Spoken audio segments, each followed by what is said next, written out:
صل على محمد وآل محمد اللهم صل.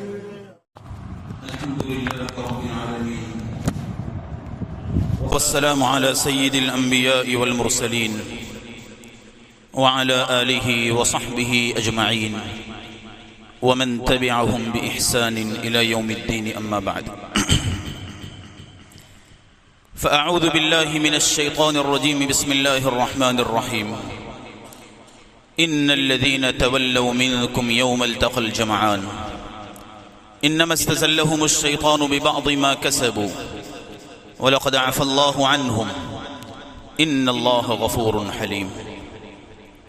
وقال النبي صلى الله عليه وسلم الدين النصيحة إلى آخر الحديث أو كما قال عليه الصلاة والسلام. صدق الله العظيم وصدق رسوله النبي الكريم ونحن على ذلك لمن الشاهدين والشاكرين والحمد لله رب العالمين. برادران محترم، عزیزان گرامی قدر، میرے معزز و مکرم دینی اسلامی بھائیوں، جمعہ کا مبارک دن ہے اور خطبے سے پہلے کا یہ مختصر وقت ہے. کوشش کروں گا کہ آپ حضرات کے سامنے مختصر وقت میں کوئی ایسی بات بیان کر دوں جو میرے لیے بھی مفید ہو، آپ کے لیے بھی مفید ہو. اللہ تعالیٰ مجھے اس کی توفیق عطا فرمائے. قرآن کریم کی ایک آیت آپ کے سامنے پڑھی ہے. یہ آیت قرآن کریم کی سورہ آل عمران سے تعلق رکھتی ہے. غزوہ احد کے پس منظر میں اور اس کے بیک گراؤنڈ میں یہ آیت نازل ہوئی. اللہ رب العزت فرماتے ہیں ان الذین تولوا منکم یوم التقى الجمعان انما استزلهم الشیطان ببعض ما کسبوا وَلَقَدْ عَفَى اللَّهُ عَنْهُمْ إِنَّ اللَّهَ غَفُورٌ حَلِيمٌ. نبی کریم صلی اللہ علیہ وسلم تقریباً 13 سال مکہ مکرمہ میں رہے اور وہاں پر کفار و مشرکین قریش مکہ اور اس 13 سال کی مدت میں ہجرت حبشہ اور ہجرت طائف ناموافق ہجرت کے بعد نبی کریم صلی اللہ علیہ وسلم نے اللہ تعالیٰ کے حکم سے مدینہ منورہ کی جانب ہجرت کی اور اس کے بعد کافی غزوات اور سریات ہوئے. سن ہجری 2 میں ایک فیصلہ کن جنگ ہوئی جسے ہم غزوہ بدر کہتے ہیں، جس میں مسلمانوں کو کھلی کامیابی نصیب ہوئی. اس موقع پر کفار و مشرکین نے یہ ٹھان لی تھی کہ ہم آئندہ اس کا بدلہ لیں گے اور سن ہجری 3 میں غزوہ احد پیش آیا. ابتدا میں مسلمانوں کو بڑی کامیابی، فتح و نصرت حاصل ہوئی، لیکن نبی کریم صلی اللہ علیہ وسلم کی حکم کی ایک ادنا خلاف ورزی کی وجہ سے مسلمانوں کو شکست کا منہ دیکھنا پڑا. آپ جانتے ہیں مشہور واقعہ ہے اور وہ اس طرح ہے کہ نبی کریم صلی اللہ علیہ وسلم نے ایک چھوٹی سی پہاڑی پر، جس کو آج کل جبل الرومات کہا جاتا ہے، 3 اندازوں کا پہاڑ، چھوٹی سی پہاڑی ہے، پہاڑ کا ایک ٹکڑا ہے، اس پر اللہ کے رسول صلی اللہ علیہ وسلم نے صحابی جلیل حضرت عبداللہ بن جبیر رضی اللہ عنہ، 2 الگ الگ صحابی ہیں، ایک کا نام زا سے ہے اور دوسرے کا نام جیم سے ہے. یہاں پر جن 50 صحابہ کو جس صحابی کی سرکردگی میں نبی کریم صلی اللہ علیہ وسلم نے اس پہاڑی پر طے کیا تھا، وہ صحابی جلیل حضرت عبداللہ بن جبیر رضی اللہ عنہ ہیں. 50 صحابہ کرام ان کے ساتھ کر دیے تھے اور اللہ کے رسول نے فرمایا تھا کوئی بھی حالت پیش آ جائے، چاہے کامیابی ہو چاہے ناکامی ہو، چاہے غلبہ ہو چاہے مغلوبیت ہو، ہر حال میں آپ کو یہیں پر رہنا ہے. بہرحال نبی کریم صلی اللہ علیہ وسلم کے اس حکم کی تعویل میں یہ صحابہ اس پہاڑ پر چڑھ گئے اور یہ 50 صحابہ تھے. ابتدا میں زوروں کا رن پڑا اور مسلمانوں کو کامیابی حاصل ہوئی، نصرت حاصل ہوئی، اللہ کی طرف سے خصوصی مدد آئی اور مسلمان مال غنیمت کو حاصل کرنے میں مصروف ہوئے. انہوں نے اوپر سے دیکھا، پہاڑ پر یہ لوگ پہلے سے متعین تھے، انہوں نے دیکھا کہ اب تو کامیابی حاصل ہو گئی ہے اور مسلمان اور ہمارے ساتھی مال غنیمت حاصل کرنے میں لگے ہوئے ہیں. اور کفار میں ایک بھگدوڑ مچی ہوئی ہے، ان کے کئی لوگ جہنم رسید ہو چکے ہیں، اس لیے ان کو نبی کریم صلی اللہ علیہ وسلم کی وہ بات یاد نہیں رہی کہ ہر حال میں آپ یہیں پر رہنا، بلکہ ان کے درمیان اختلاف ہو گیا۔ بعض نے کہا کہ اللہ کے رسول نے ہر حال میں یہاں رہنے کے لیے کہا ہے، کہا کہ نہیں اب تو وہ معاملہ ختم ہو گیا ہے، اب تو ہم یہاں سے اترنا چاہے تو اتر سکتے ہیں۔ مختلف روایات ہے 12 یا 13 صحابہ کرام رضی اللہ عنہم اجمعین کے علاوہ بقیہ سب پہاڑ سے نیچے اتر گئے۔ اللہ تعالیٰ کو یہ عمل ان کا پسند نہیں آیا کہ اپنے رسول کی ایک ادنا سی خلاف ورزی اللہ کو پسند نہیں آئی، اور ہوا یہ کہ وہ فتح اور کامیابی ناکامی سے بدل گئی، وہ غالبیت مغلوبیت سے بدل گئی۔ ایک طرف تو کفار و مشرکین جہنم رسید ہو رہے تھے، لیکن ہوا یہ کہ کئی صحابہ کرام اس میں شہید ہوئے۔ حضرت امیر حمزہ نبی کریم صلی اللہ علیہ وسلم کے چچا عم محترم حضرت امیر حمزہ رضی اللہ عنہ اس میں شہید ہوئے، اور آپ علیہ السلام پر طرح طرح کے زخم آئے۔ آپ کو معلوم ہے آپ کا چہرہ انور زخمی ہوا، آپ نے سر پر ایک خوت پہن رکھی تھی، اس کی 2 کڑیاں آپ کے رخسار مبارک میں پیوست ہو گئی، اور آپ گڑھے میں گر گئے۔ شیطان کی طرف سے یہ خبر چلا دی گئی، یہ افواہ پھیل گئی کہ محمد نعوذ باللہ شہید ہو چکے ہیں، اور جب یہ افواہ پھیلی تو بعض صحابہ کرام رضی اللہ عنہ اجمعین، چونکہ وہ ایک بشر تھے، انسان تھے، ان کے قدم اکھڑنے لگے کہ جب ہمارا رئیس اور ہمارا سالار قافلہ اور جس پر ہم ایمان لائے، جس پر ہماری جان فدا ہے، ہماری روح فدا ہے، ہمارے ماں باپ قربان ہیں، جب وہ نہیں ہے تو ہم یہاں کیا کریں گے؟ ان صحابہ کے قدم اکھڑنے لگے۔ بعض صحابہ اس طرح کے تھے، ان کے دل میں یہ خیال آیا کہ اب یہاں ہماری کوئی ضرورت نہیں ہے۔ نبی کریم صلی اللہ علیہ وسلم پر ایک وقت ایسا بھی آیا، آپ نے 2 زرہیں پہن رکھی تھی احد میں۔ زرہ لوہے کی ہوتی، اور جب اس کو جسم پر پہنتے جسم ایک دم بوجھل ہو جاتا ہے، عام انسانوں کے لیے اس کو پہننا آسان نہیں۔ نبی کریم صلی اللہ علیہ وسلم نے 1 زرہ نہیں 2 زرہیں پہن رکھی تھی، کئی کلو وزن لے کر آپ چل رہے تھے۔ ترکی کے اندر ایک میوزیم ہے، توپ کاپے میوزیم، اس کے اندر نبی کریم صلی اللہ علیہ وسلم کی زرہیں موجود ہیں۔ آپ اس کو دیکھو گے تو پتا چلے گا کہ وہ زرہ پہننا کچھ آسان نہیں، اس کو پہن کر پھر چلنا، اور خاص طور پر اس طرح جنگ میں چلنا یہ ناممکن بات ہے۔ لیکن نبی کریم صلی اللہ علیہ وسلم بڑے بہادر تھے، شجاع تھے، اللہ تعالیٰ نے ایسی قوت اور طاقت آپ کو عطا فرمائی تھی۔ اشجاع الناس، لوگوں میں سب سے زیادہ بہادر تھے، 2 زرہیں پہن رکھی تھی۔ ایک موقع ایسا پیش آیا کہ نبی کریم صلی اللہ علیہ وسلم کو ایک چٹان پر چڑھنا تھا۔ جب آپ چٹان پر چڑھنے لگے تو چڑھا نہیں گیا آپ سے، اس لیے کہ وہ 2 زرہوں کا بوجھ تھا، اس لیے چڑھنا ناممکن تھا۔ حضرت طلحہ رضی اللہ عنہ آئے اور وہ جھک گئے، تو آپ کی کمر کے اوپر آپ پیر رکھ کر چٹان پر چڑھے۔ اللہ کے رسول صلی اللہ علیہ وسلم کے لیے گویا وہ سیڑھی بن گئے۔ اللہ کے رسول کو ان کا یہ عمل بہت پسند آیا، اور اعلان فرمایا اوجب طلحہ نے اپنے لیے جنت واجب کر دی۔ نبی کریم صلی اللہ علیہ وسلم کی اس طرح جن حضرات نے خدمات کی ہیں، یا کسی نے آپ کا خون پیا، کسی نے آپ کا پیشاب پیا، مختلف روایات ہیں، نبی کریم صلی اللہ علیہ وسلم نے ان کے لیے دعائیں دی، کہیں جنت کی بشارتیں دی، کہیں دنیا کے شر سے حفاظت کے لیے ان کے لیے دعائیں کی، مختلف روایات ہیں۔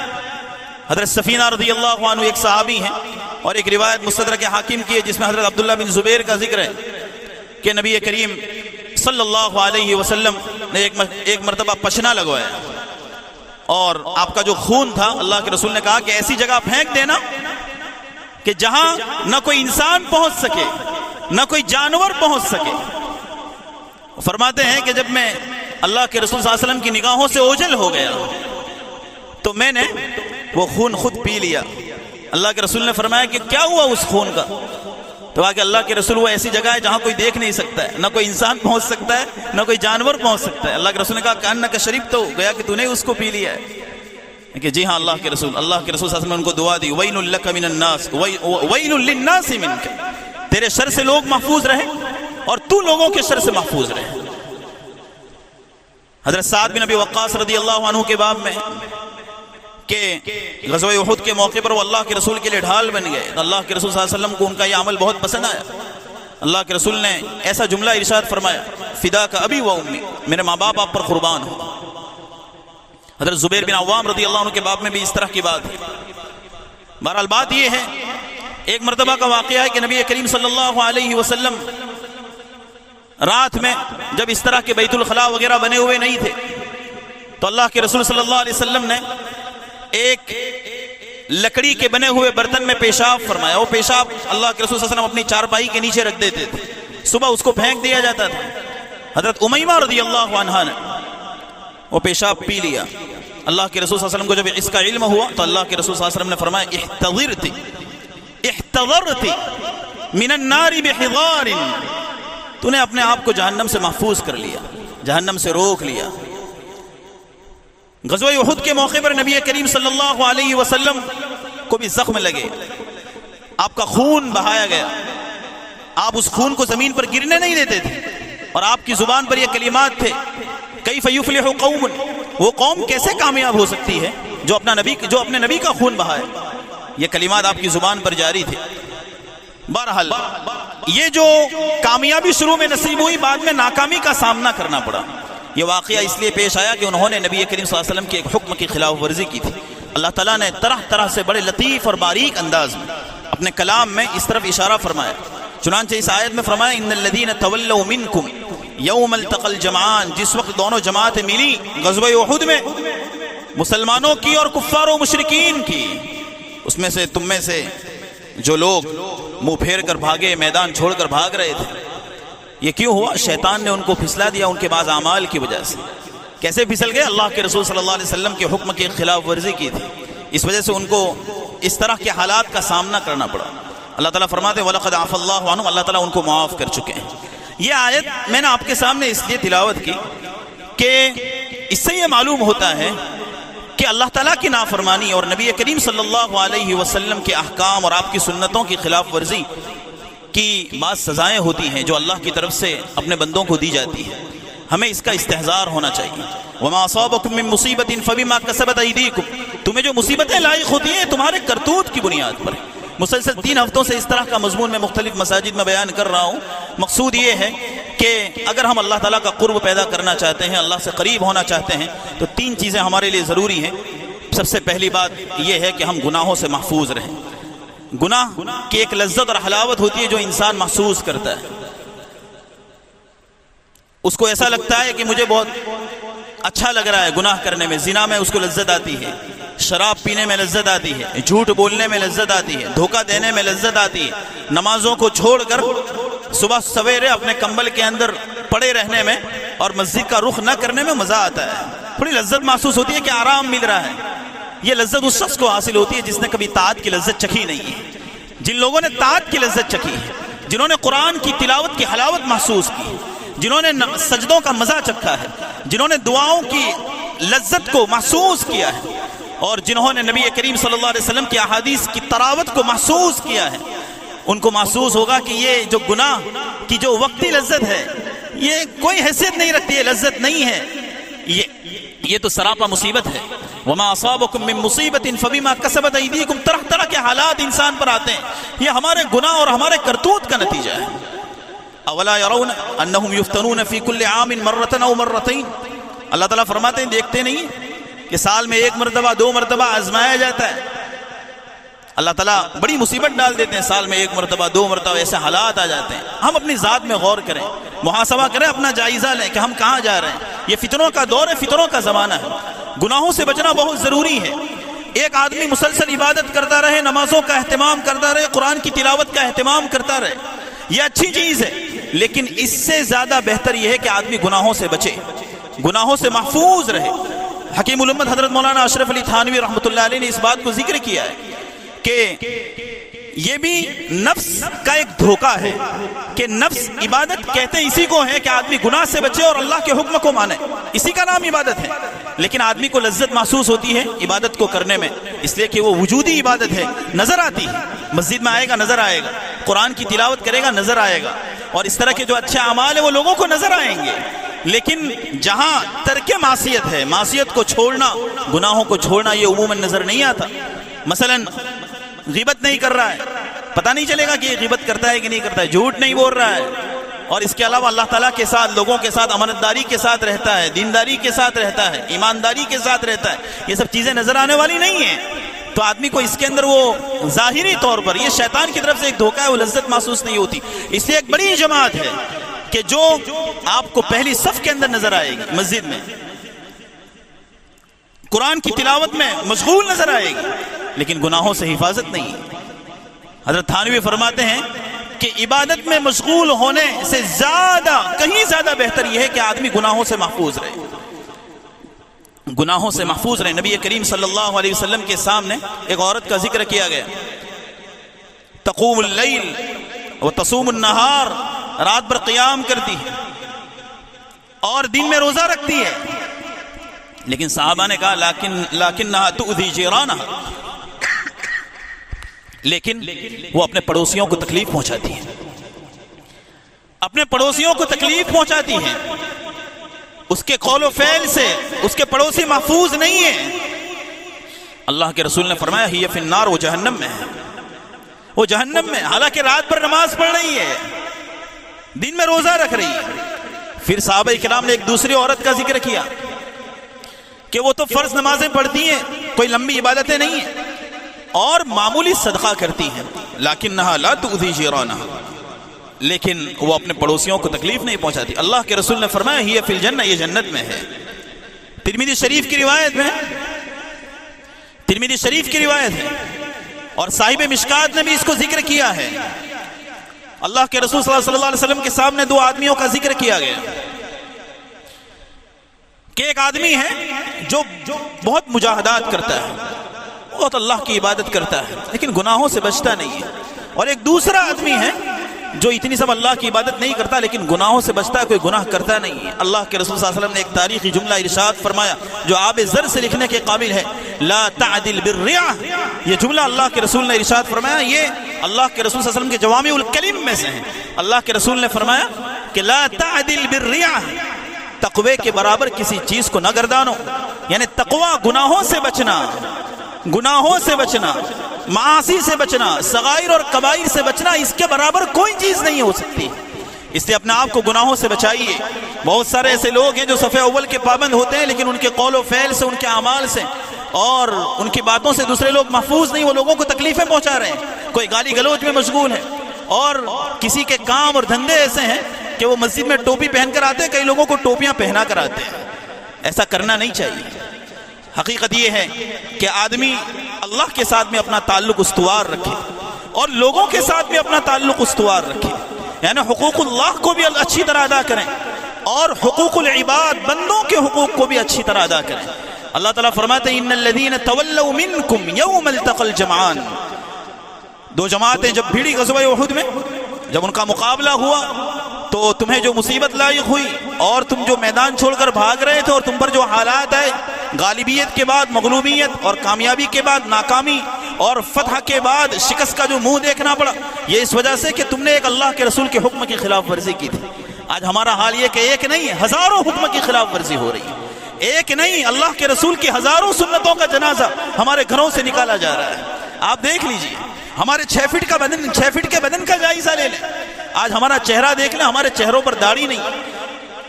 ائمہ اربعہ بلکہ جمیع ائمہ کے یہاں یہ متفقہ بات ہے کہ ایک مشت سے زیادہ داڑھی کو کاٹنا یہ حرام ہے۔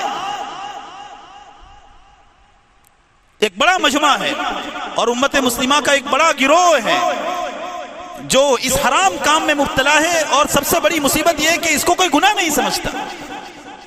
آج ہم نے زنا کو گناہ سمجھ رکھا ہے، جھوٹ بولنے کو گناہ سمجھ رکھا ہے، دھوکہ دینے کو گناہ سمجھ رکھا، شراب کو گناہ سمجھا ہے، لیکن یہ بھی ایک بہت بڑا گناہ ہے، اس سے بچنے کی ضرورت ہے۔ حضرت تھانوی نے ایک جگہ لکھا ہے کتے کو پالنا، ایک تو کتا وہ ہوتا ہے جو گھر کی حفاظت کے لیے، لیکن ویسے ہی شوقیہ پال رہا ہے تو کوئی اچھی چیز نہیں۔ اللہ کے رسول نے فرمایا جس گھر میں کتا ہوتا ہے وہاں پر فرشتے داخل نہیں ہوتے۔ بعض لوگ شوقیہ پالتے ہیں کتے، یہ بھی ایک گناہ ہے۔ وَذَرُوا ظَاهِرَ الْإِثْمِ وَبَاطِنَ، ظاہری گناہ سے بھی بچو، باطنی گناہ سے۔ حضرت تھانوی فرماتے ہیں یہ باطنی گناہ میں سے کہ آدمی اس طرح کے گناہ میں مشغول ہے کہ اس کو گناہ بھی نہیں سمجھ رہا ہے، یہ باطنی گناہ ہے، پتہ بھی نہیں چل رہا ہے۔ ایک لطیفہ لکھا حضرت تھانوی نے کہ ایک آدمی تھے وہ ہمیشہ ساتھ میں کتا رکھتے تھے. اللہ کے رسول صلی اللہ علیہ وسلم کا ارشاد ہے کہ جس گھر میں کتا ہوتا ہے وہاں فرشتہ داخل نہیں ہوتا, وہاں فرشتہ آتے نہیں ہیں. تو انہوں نے کتا پال رکھا تھا. کسی نے کہا کہ آپ کتا پالتے ہو؟ کہا کہ اس لیے پالتا ہوں تاکہ موت کا فرشتہ آئے نہ, تاکہ موت کا فرشتہ ہی نہ آئے میرے پاس. بے وقوفی کی بات ہے, حماقت ہے یہ. حضرت تھانوی فرماتے کہ اس کا سیدھا سادہ جواب یہ ہے کہ جو فرشتہ کتے کی روح کو قبض کرے گا وہی فرشتہ تیری روح بھی قبض کرے گا. حضرت تھانوی نے اس کا جواب دیا. فرماتے ہیں کہ ایک مرتبہ میں ریل میں سفر کر رہا تھا. حضرت تھانوی فرماتے ہیں ایک مرتبہ ریل میں سفر کر رہا تھا تو ایک آدمی کے ساتھ کتا تھا. یہ تو ہندوستان میں آپ کو بہت زیادہ نظر نہیں آئے گا, آپ تو سڑکوں پر نظر آتا ہے. صبح سویرے آپ جو ہے چلنے کے لیے نکلے تو آپ کو ساتھ میں کچھ کتے بھی چلتے ہوئے نظر آئیں گے. لیکن آپ ہندوستان کو چھوڑ کر یورپ کے ممالک میں چلے جائیں تو ایک الگ دنیا ہے کتوں کی. لوگ کتوں سے شادیاں کرتے ہیں, ان کے نام پر اکاؤنٹ ہوتے ہیں بینک کے اندر, اور نہ معلوم کیا کیا, ایک لمبی داستان ہے. حضرت تھانوی فرماتے ریل میں سفر کر رہا تھا تو کتا تھا, تو میں نے کہا کہ یہ کتا کیوں پالتے ہو؟ تو اس نے اس کے اوصاف بیان کیے کہ اس میں یہ خوبی ہے, یہ خوبی ہے, یہ خوبی, یہ خوبی, یہ خوبی. تھانوی نے کہا کہ سب سے بڑا عیب اس کے اندر یہ ہے کہ یہ بڑا بے وفا جانور ہے, یہ کبھی بھی دھوکہ دے سکتا ہے. حضرت تھانوی رحمۃ اللہ علیہ نے یہ بات اس کو بیان کی, اس کو سمجھ میں آیا, حضرت نے اس کو سمجھایا ہوگا. حضرت نے لکھا ہے کہ میں نے کہا کہ یہ کبھی اپنا ہوتا نہیں ہے اس کے مالک کا, کبھی بھی دھوکہ دے سکتا ہے. اور ایسا ہوا ہے, ایسے واقعات ہیں. ابھی کچھ سالوں پہلے کا واقعہ ہے, ویسٹ انڈیز یا کسی جگہ کا کوئی آدمی تھا, وہ کتا پالتا تھا, تو اس کے کتے نے اس پر حملہ کیا اور اس کو ختم کر دیا اس کو. تو بات یہ ہے کہ یہ کتے کو پالنا یہ بھی ایک قسم کا گناہ ہے, شوقیہ آدمی پالے. اور اس طرح کی بہت ساری چیزیں ہیں جس ہم اس طرح کے گناہ میں مبتلا رہتے ہیں. تو ظاہری گناہ کو بھی چھوڑنا چاہیے, باطنی گناہ کو بھی چھوڑنا چاہیے. تو گناہوں کے نقصانات ہوتے ہیں. میں یہ کہہ رہا تھا کہ اللہ کا قرب حاصل کرنے کے لیے ہمیں سب سے پہلے گناہوں سے بچنا پڑے گا. دوسرے